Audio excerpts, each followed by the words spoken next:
For over 60 years, one category of car in Japan has belonged entirely to Japanese companies. No foreign automaker has ever seriously cracked it. 2 weeks ago, a Chinese company did, and not quietly. This is the BYD Racco, and it just walked into Japan's most protected car segment and out-specced Honda and Nissan on their own turf.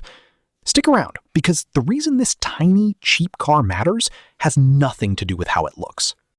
To understand why this matters, you need to understand K-cars.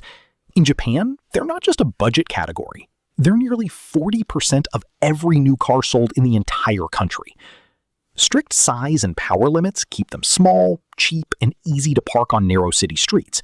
And for over 6 decades, that category has belonged almost entirely to Honda, Suzuki, Daihatsu, and Nissan. It's about as culturally Japanese as a vehicle segment gets, and it's exactly where BYD chose to make its move. The Racco measures just 3,395 millimeters long. That's under 11 feet, because Japan's K regulations leave almost no room to work with. BYD used that constraint to build a tall roof wagon shape, similar to the Honda N-Box, Japan's best-selling vehicle for 4 years running.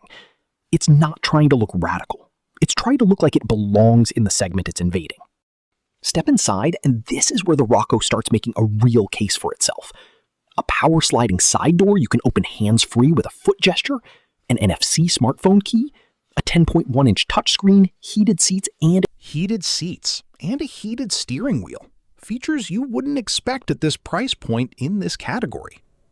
BYD calls it the world's first SDV-based light electric vehicle, meaning its software can be updated over time to add new features, the same way your phone gets updates, instead of the car staying frozen at whatever it's shipped with. Here's where it gets genuinely impressive. The top Racco trims use a 35.84 kilowatt-hour battery for 320 kilometers of range. BYD says that makes it the first key EV in Japan to break the 300-kilometer mark. For comparison, that beats both the Nissan Sakura, Japan's best-selling electric vehicle, and Honda's N1 on range. And after Japan's national EV subsidy, the Racco's effective starting price actually undercuts the Honda N-Box, the best-selling vehicle in the entire country, gas or electric. Now, I want to be fair here, because not every review has been purely glowing.